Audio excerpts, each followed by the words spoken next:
Ladies and gentlemen, you're welcome to ID Mind Media, Radio and Television. I want to say everything is good, and today we're going to be talking about the Ambazonian elections, the presidential elections coming up in southern Cameroon, Ambazonia.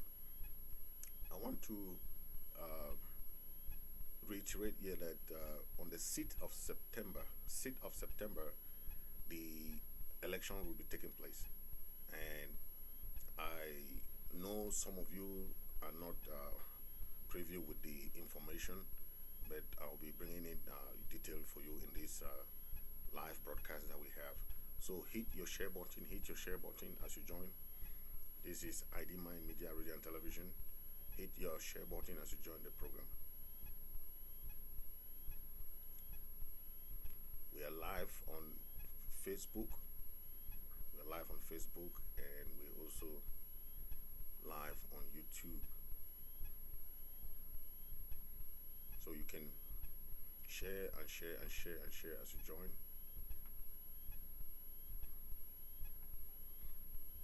Share and share and share as you join. We'll be having a wonderful day today, especially as we'll be talking a lot about what has been going on during this campaign season.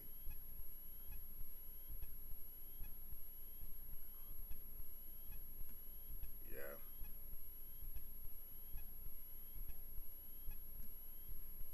So hit the share button. I can see some people joining now. Hit the share button as you join.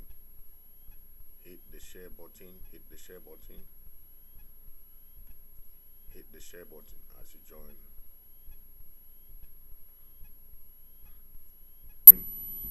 Hit the share button as you join. Share and share. You are live. Share and share as you join. With your television. You're live on Adima Media.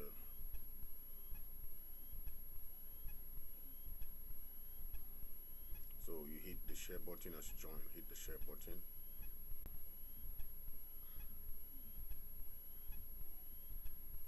Yep. So, ladies and gentlemen, uh, today is a very special day for this show. I want to let every Amazonian know that the struggle is always strong, and it will be strong till we arrive Boya. Today is a day that I want to talk about the election.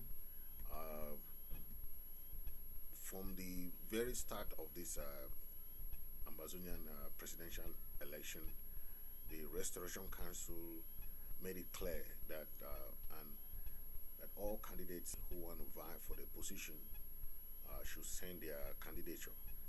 And all the candidates, we have now three candidates. We have the incumbent, Ia Marianta. We have Secretary Chris Ano, who is also running. We have Ma Jetrut. Those are the three candidates vying for the position of presidency. Uh, as of now, we have the campaign season. The Electoral Commission of Ambazonia, ECA, is the one who is charged with that responsibility to organize a free, fair, and transparent election. So, what you are going to see is democracy in the making, and nothing seems more unremarkable than a presidential candidate seeing them delivering their speeches, their plans, their project, their promises to the Amazonian people. That is what people want to see. People want to listen to what they can do within the next 2 years of their mandate, and we want to see these qualities in these candidates to make sure that when you put in your vote in any event of the election on the 6th of September, you know that you're voting for someone that can take this struggle to the next level, That is what we want. We want those candidates that can deliver. There is no other thing that people want to see in this struggle. And I believe that what we are seeing now is democracy in Amazonia. That is what people want to see. People want to see democracy, the democratic system in Amazonia. The world want to see us do this. The Amazonian people want to see what kind of country they will have, because democracy is what makes a country. Democratic system and institutions should be respected. That is what we expect of any president. We expect of any country. So we have this duty and responsibility to achieve this goal, and I can see this happening in Amazonia as we do this in the on the 6th of September. So talking about this upcoming election, I want to specify here that one candidate stand out very very uh, outstanding in terms of what he has been doing in the struggle, and you would think, this is just a process of waste of time, as some people say. Oh, they don't. There is no election during wartime, or there is no election during. But it is just very very myopic. It is very very low thinking to think that you don't have to change government when maybe war is going on or whatever. But it is because of the crisis and because of strategy. We need new. We need new uh, programs, issues that you can resolve. We need people who are pragmatic. We need leaders who can change things. That is what we want. We want that in Ambazonia, and I think most of the candidates can always do that because they are having all those qualities. But when it comes to delivering, most people will tell you Secretary Chris stand out in terms of uh, his past achievements and his past commitment that he has been putting in this struggle. I want to specify this because most of the time people don't understand how democracy works. Democracy works in a very very different way, and most people don't know that Amazonia is democratic.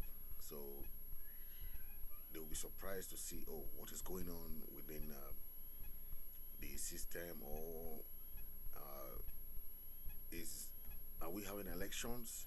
Are we changing election? Are we changing the government, or what are we doing? So people want to see a lot of things within the ranks of the Amazonian revolution.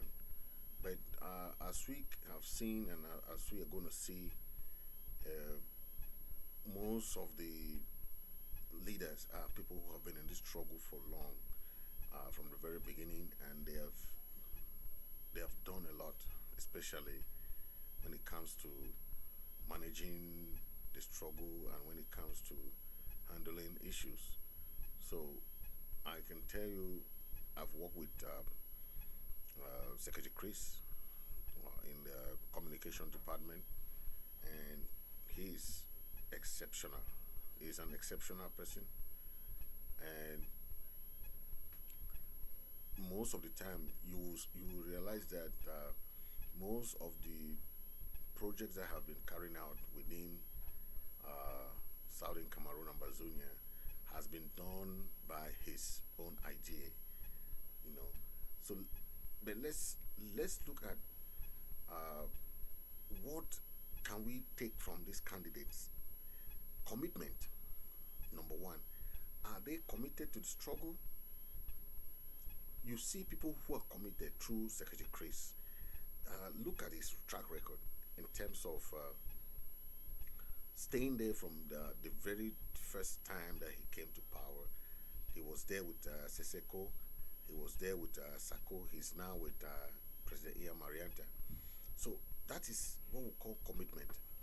He has never left the struggle. He has been there. Then those kind of commitment is what we want in a leader, because setting an example to other Amazonians. You know, being in that struggle from day one, he's there. And think of it: if somebody is committed, he will be there live on TV. He will be there with the various cabinet members. He will be there going on the communication side to talk to international media and news agencies like BBC, ABC. And he has been there talking about our cause.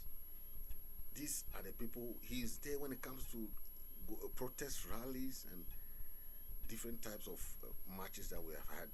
He has been there. That is what we call commitment. Commitment is not just to sit somewhere and be talking too much when you do nothing. There are a lot of people who spend time on the internet and talk, talk, talk, talk, but we don't see what they're doing. Secretary Chris is one that comes with different mindset, and he's doing what he say he can do. It's not about just talking that, oh yeah, Secretary Chris is this or this, just point fingers, counter accusations. He is there because he knows that he can deliver, and most of you will understand that he's one that has been touched by the Republic. He just lost his brother. His brother was Field Marshal the King. So he's not someone we just say, oh, he is just there in the struggle, and anybody can just say, oh, he cannot be a leader or he can not lead. But from his track record, you know, I'm not that type of person that I would just support somebody because it's a friend or it's a brother or it's a sister or whatever. No, I support what you can do. I support somebody who can do something for the Amazonian people, because it's about deliver. Who can deliver? Who can bring something different to the table? That's what we want. We want somebody who can change the dynamic. Somebody who can be charismatic to make sure that we move to the next level. And I see Secretary Chris in that domain when it comes to commitment. Yeah. Now let's talk about the other aspect, like determination and resilience. When you see someone like Secretary Chris, you know, we have seen him explain everything, like his position on issues to mobilize Amazonians to collaborate. We have seen him talk about a lot of things. But when you talk of those kind of leadership skills that we want to see in these leaders, like determination and resilience, I think Secretary Chris fits in those areas, especially when he has managed the communication department so well, and is one of the leading department now in Amazonian struggle, especially when it comes to management. He has managed that department so well. He was the one that created SCBC TV. He created ABC TV, and now also created ABS TV. He, Secretary Chris. So who can be that resilient and determined to do these things in this struggle than Secretary Chris? So people can say what they want. People can bring all conspiracy theories. They can say whatever they want, but you cannot say what you are not able to do. But you see what people can do, and Secretary Chris is doing what we know he can do, and we have seen him doing. It's not about somebody loving somebody. Yeah, this is not about friendship. It's not about anything. This is about having a person who is competent, and we expect all those presidential candidates to come out with their plan for Amazonia. You know, to solicit the vote of Amazonians. We don't expect people to just come and be talking, making different type of unfounded claims or allegations. That's not what we want in this campaign. We want a campaign that people can give their projects, and we'll see how it matches with what they can achieve it, if they can achieve it. Promises kept. Mm? Promises that are kept is what we want. If you say you can do this, yes, we'll see if you can do it. It's not about talking. You know, we expect all the candidates to explain their positions on issues. We will expect them to mobilize all the Amazonian people. We expect them to persuade all those people who are not stable, who are there in the struggle today, tomorrow they are not, because of the presidential mandates. The Amazonian people expect much from these candidates, not just uh, about somebody personality. It's not about person. It's about their what they can, you know, how they can mobilize, how they can deal on these issues, their positions on issues, what they can do for the Amazonian people. So every candidate is expected to, to crisscross this vast majority of Amazonian LGAs, the counties, the countries, in pursuit of votes. You have to meet the people, talk to the people, you know. Then you cannot just stand in one place and be expecting people to vote for you. You know, you don't sit in your office, you know. You have to go and run for it, go and look for it, go and look for votes. That is what we want from candidates. It's not sitting.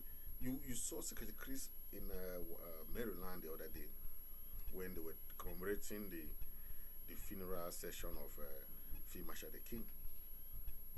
He was there talking to the crowd. That is how he's good at. He's good at public speaking. Public speaking is one of those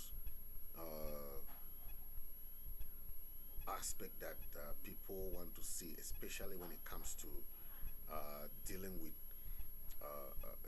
people who want to listen, who are in need of change. People who are in need of change.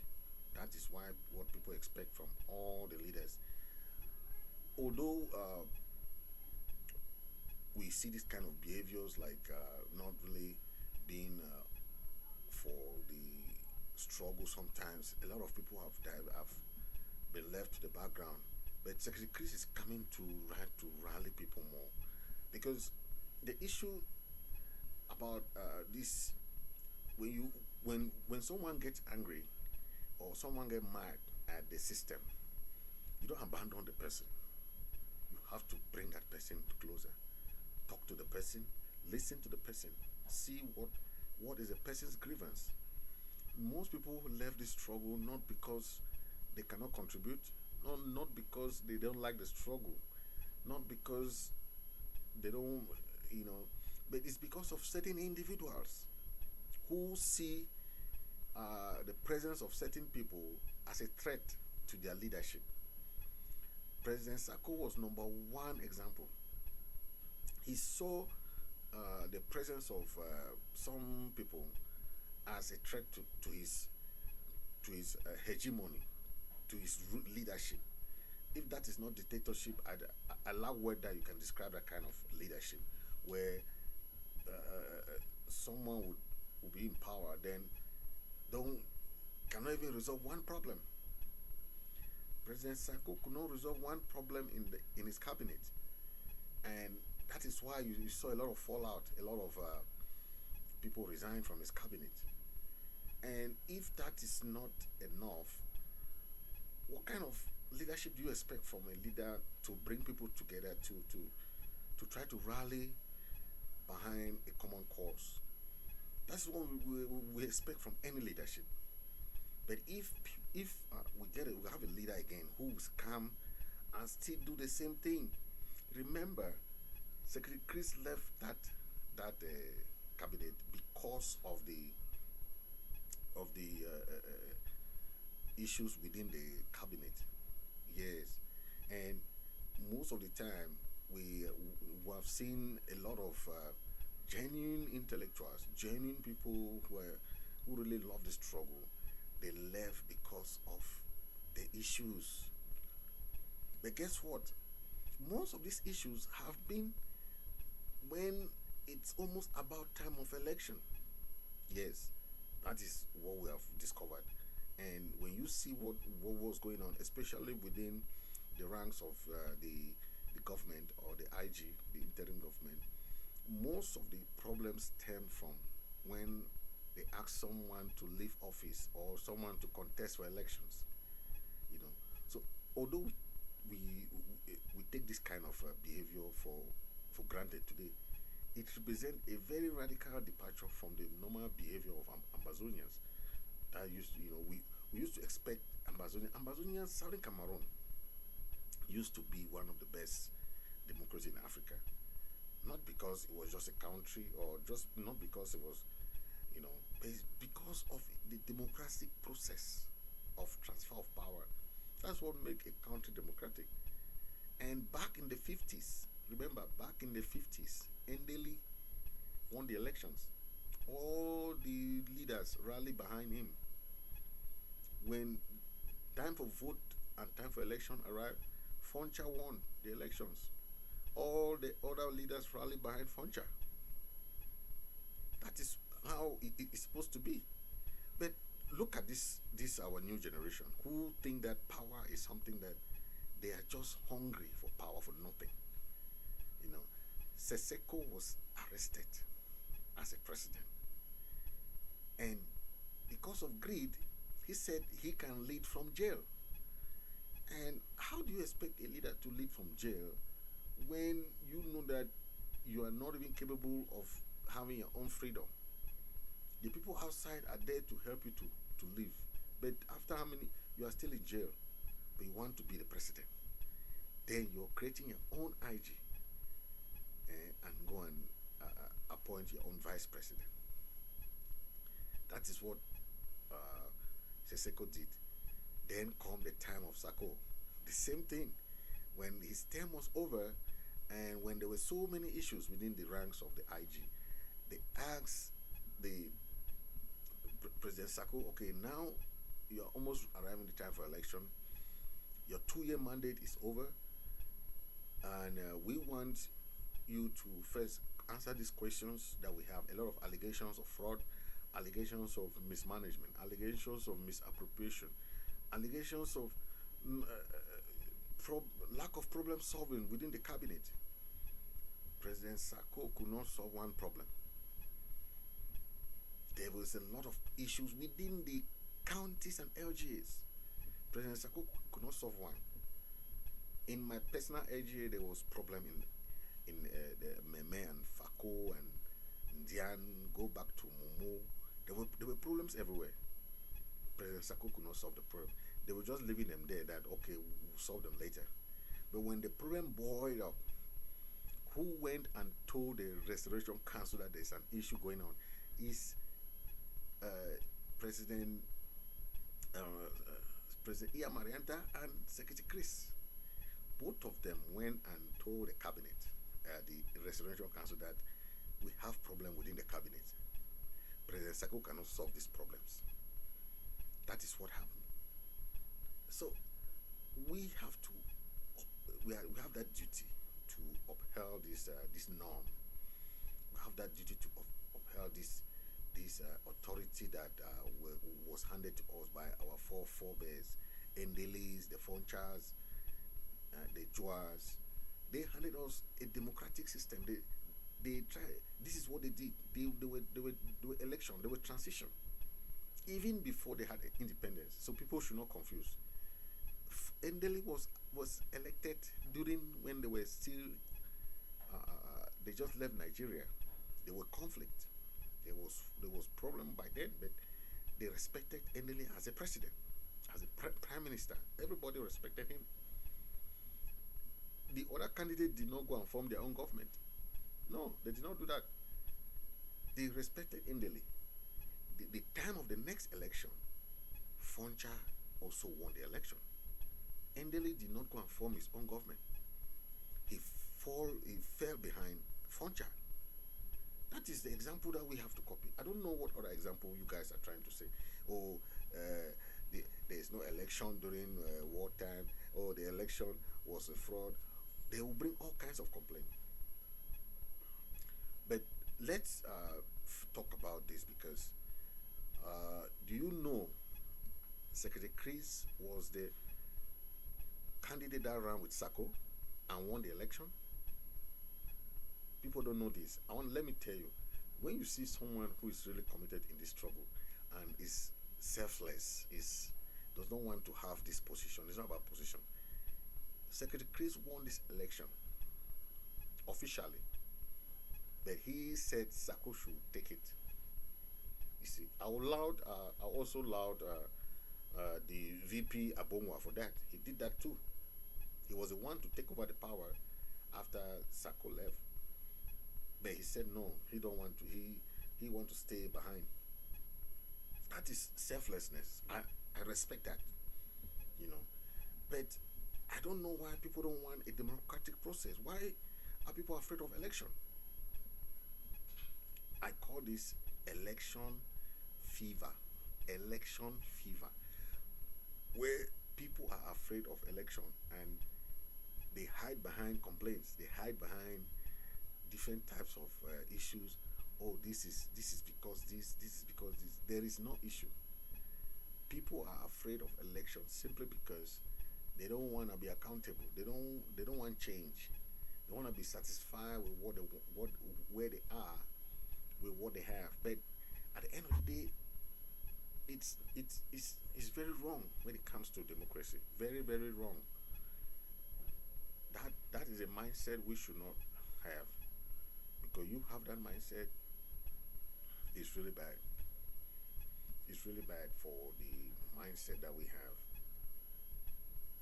especially especially when it comes to handling all the issues and all the different types of system that we have. You cannot have a system that is undemocratic and you expect anything to come from it. We need a democratic system, and anyone that is against democratic system is not fit to be a president or is not fit to be in the government, because we need a democratic leader. We need democratic leadership, because when we do that, we tell the world something different. We pass a different message to the international community, and that is something we have to inculcate within our own self, you know. And I allowed most of those members of government who have been very very committed when it comes to that, you know. Let's talk about this. The struggle, as we know, is suffering from financial troubles. Is suffering from financial recovery.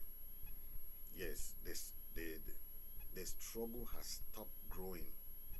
So there's need for someone to pump in that new steam in the financial resource and mobilization for the struggle.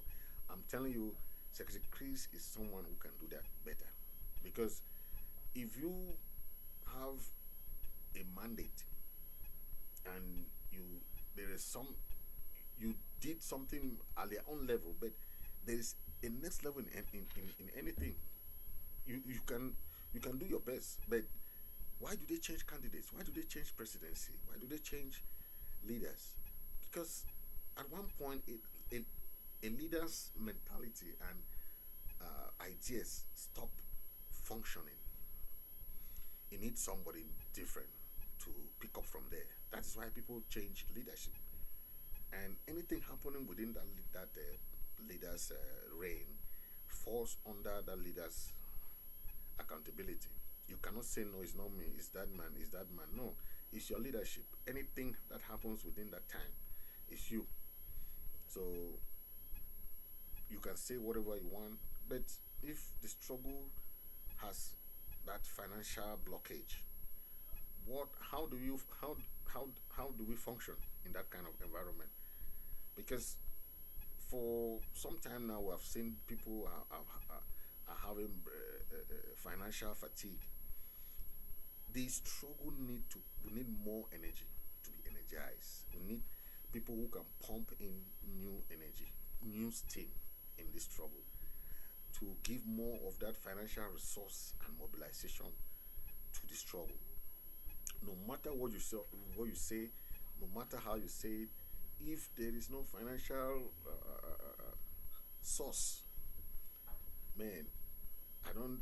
We don't need to be talking about a struggle, anymore. And we can go round and round and round. We can send some small tokens back home, but it's not enough to really do what we call a revolution. We have to revolutionize this fight. It's not just a normal country. It's not about this person is fit to be there. And we have seen what President Marianta has done. She has tried her best. She has done what she can at her own level for the past 6 months. We have seen what she can do. But in everything there is a next level. There is next level. There is not stop. The sky is not the limit. The sky is not the limit. Sometimes when you reach the sky, there is the universe. She has hit some limit of her own understanding of what she can deliver. I grace her for that. I thank her for that. But we have to move to the next level. Secretary Chris will do that. I've worked with him. I've worked with Secretary Chris, and people can say what they want. I don't care about that. You can say what you want, but I'm talking of from experience. I've seen him work. I've seen him be committed. I've seen how he has done things. You have seen him. You have seen him on ABC TV. You have seen him on ABS TV. You have seen him on SCBC TV. You heard him from BBC, ABC, radio station, all those type of media outlets. So I don't understand. This is a man that has committed his life to this struggle. And if you think that you have this kind of heart, who went to Nigeria when they arrested all the whole leadership?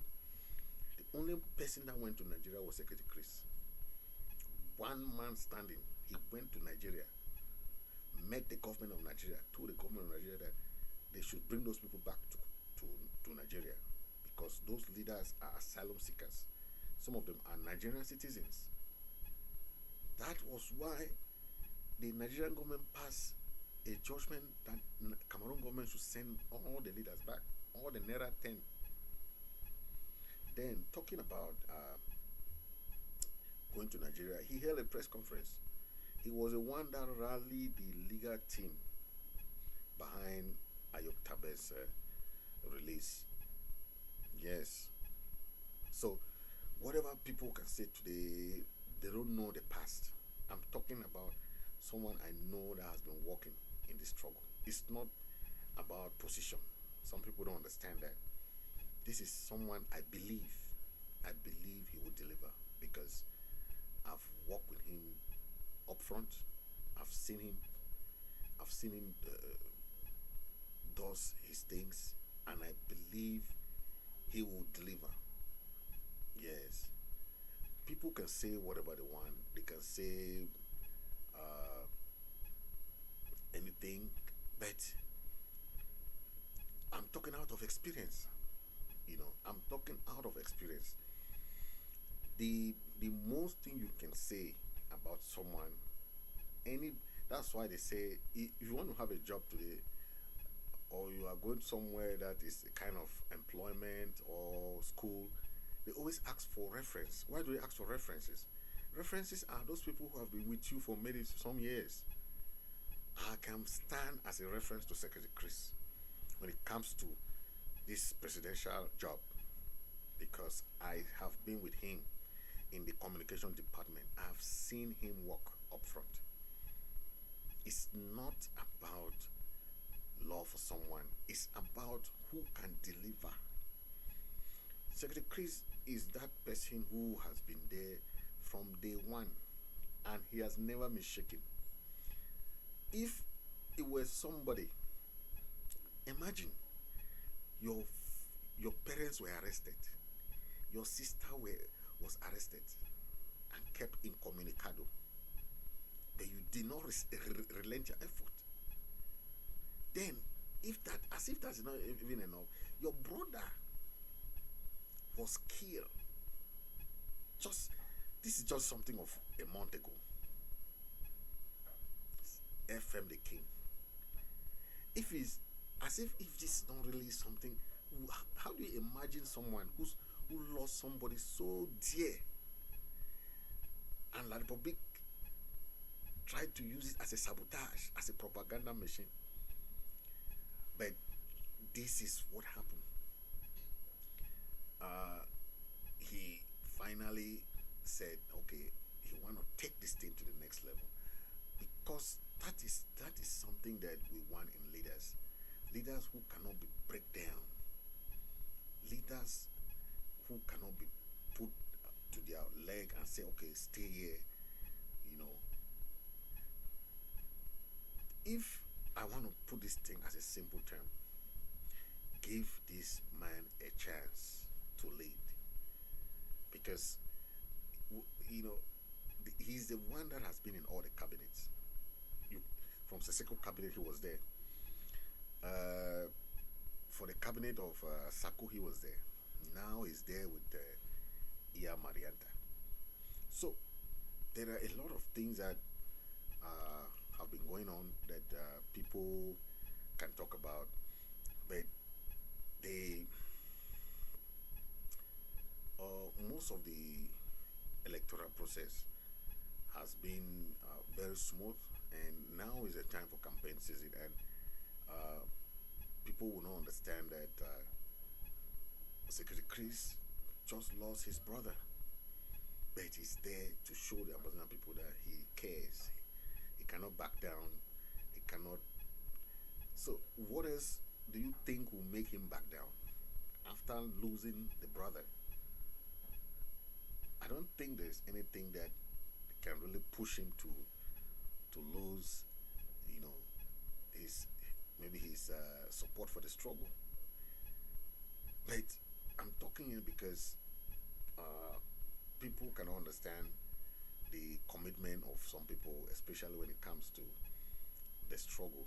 You know, he has been there from day one, and I don't see what can push him to back down, because now we see a lot of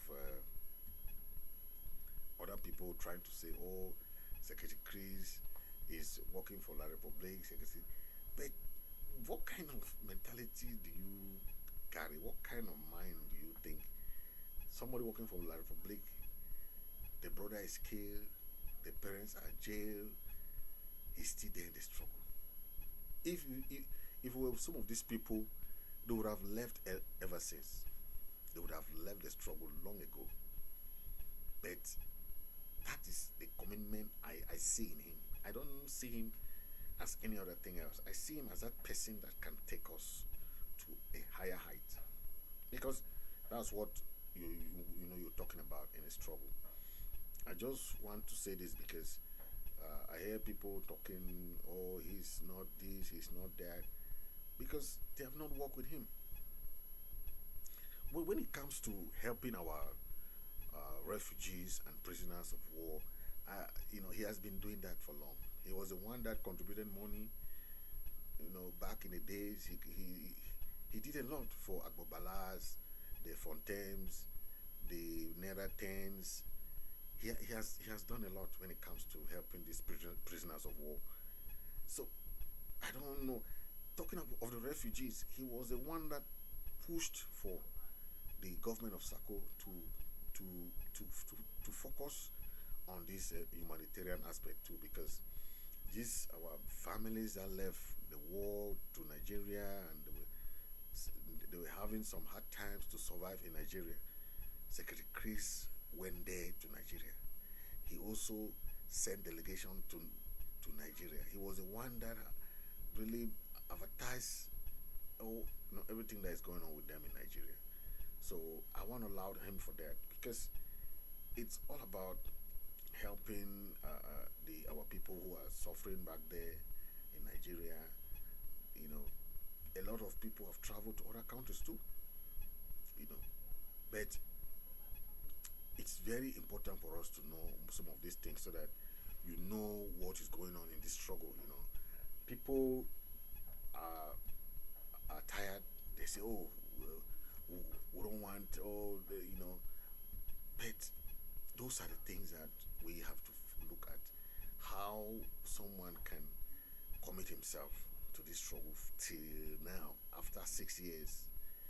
Take for example, uh, he said that he's going to reopen all the schools, but not the public schools. Those private, those vocational schools. He says he's going to reopen them. You know, but the public, like the public schools, will be closed. That's a good idea so that children can go back to school, to the vocational schools, because most of these public schools, they are just there to just teach them grammars and all those things, and at the end of the day they don't have no vocational ideas, no vocational skills. Vocational schools can help them more to have some skills, IT knowledge, um, different skills, you know, you know, because we don't have these vocational schools anymore in Ambazonia. Even we don't have them. The one of those schools that was there back in the days was Ombe. Ombe has been taken out. GTHS. We had GTHS, the government teacher training, the government high school, technical high school. Then we had the GTTC. These are schools that were training, vocational training, like nurses, like marketers, sales, you know. But today we don't have them because they have been prioritized for La Republic people. They have been prioritized. That's why a lot of them are in La Republic's side of, and it's very difficult for us to see them in the light of what is important. But I will tell you that this is what is important because these schools are what train youngsters to do something during a time of crisis. You can't be going to be studying grammar, and when you study grammar, you come back and don't have a job. You know. Yes. So, but let's talk on this other issue of how to manage these funds in this revolution. I want to say this because we have seen a lot of mismanagement, a lot of diversion, a lot of malhandling and misappropriation of funds when it comes to this trouble. But look at my trip to Boya. How much money was collected and how much money was used for the purpose for which it was collected. That's where you talk about misappropriation. Look at the draft. How much money for the draft was used for the draft? How much money was used? How much money was embezzled? That is what we're talking about. Now we have another form they call ARF, ARFE.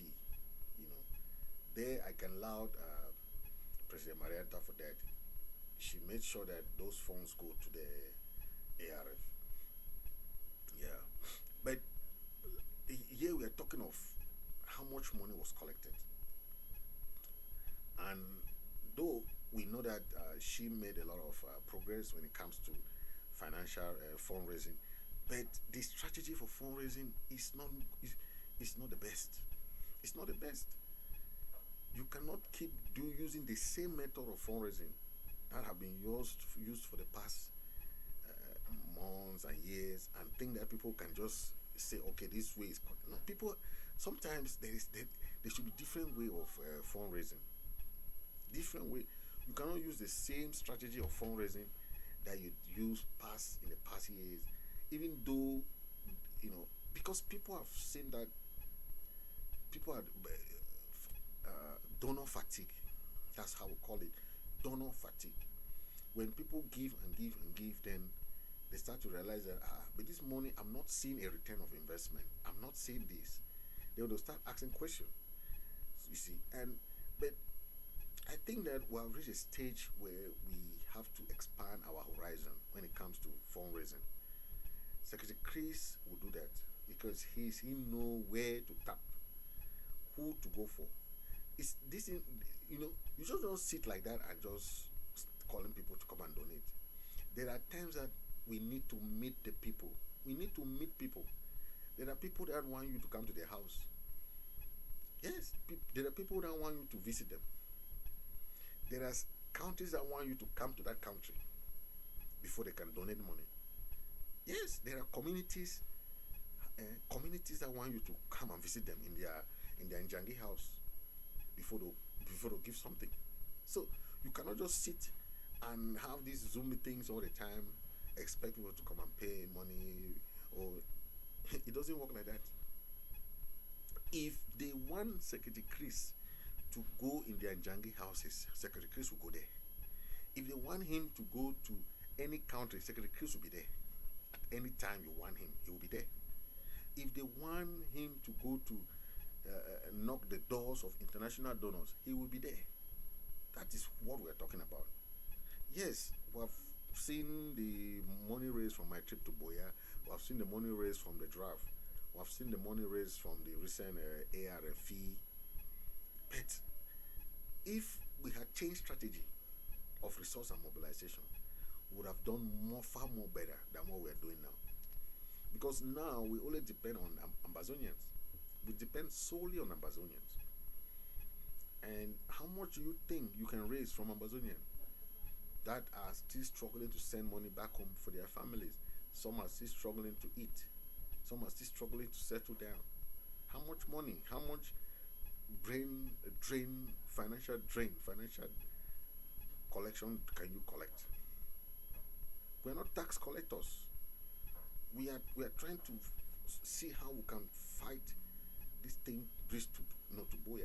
This is not about something like that. So at what level have we arrived that we need somebody that can take us to a next level? This is the moment. Those strategies have not worked. The fundraising strategy, there is a dilemma. We have been stuck somewhere. We need somebody to take it to another level. That is why I, for one, I don't hate Ia Marianta. I don't dislike him. I'm not against whatever he's leading. She has done a lot. But for the love of the struggle, we need to go to a next level. We need someone to take it to some other level. And there's no other person than Secretary Chris. Let's look at this side of diplomacy. I know the incumbent has focused a lot when it comes to this struggle there. They say this time is focused on ground zero. Good idea. Yes, focus on ground zero. But what have you achieved in the diplomatic side? Because we can focus all we want in ground zero. We can do a lot of things there. But if the side of negotiation is lacking, that is where La Republic is putting more of their money even. La Republic is pumping money in the side of diplomacy. So if we don't try to catch up,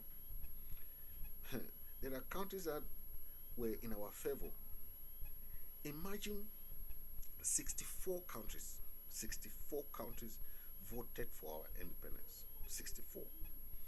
How many countries can you say were there or are with us or can say we have met? How many presidents? How many presidents have we visited? We're in a well of diplomacy. If you don't understand how this diplomacy works, then you'll be lacking behind. I've worked with Secretary Chris, and he's the only one that even have contacts with this diplomat. Talk of former U.S. Secretary of State, Under Secretary of State, Tibor Nagy. How many presidents have even talked to Tibor Nagy one-on-one than Secretary Chris, who is a secretary, not a president? Saku never spoke to Tibor Nagy. Saku never spoke to ambassadors. Saku never has not He never talked to anybody. But Secretary Chris was the one going there to contact all this BBC and ABC and all these big medias. I don't. If that is not an example of a president, then what is? What is? We have seen that the U.S. is the only country that is behind us, and if we cannot take the advantage of having someone who can meet these senators, who can meet these members of parliament, who can talk to these people, tell them about our plight, who else will do that for us? Who else?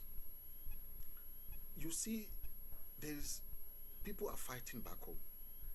There is need for negotiation. Who can push for that negotiation if we're lacking at the side of diplomacy? Who can do that? Nobody. We'll be there fighting. Nobody's there to knock at the doors of these people who matters. They don't care. Look at, there are so many wars in the world.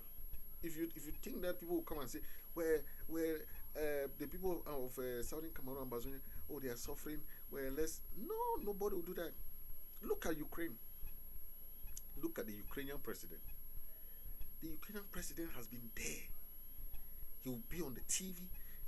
He will say, he's every day he's talking to his people. That you have to be proactive.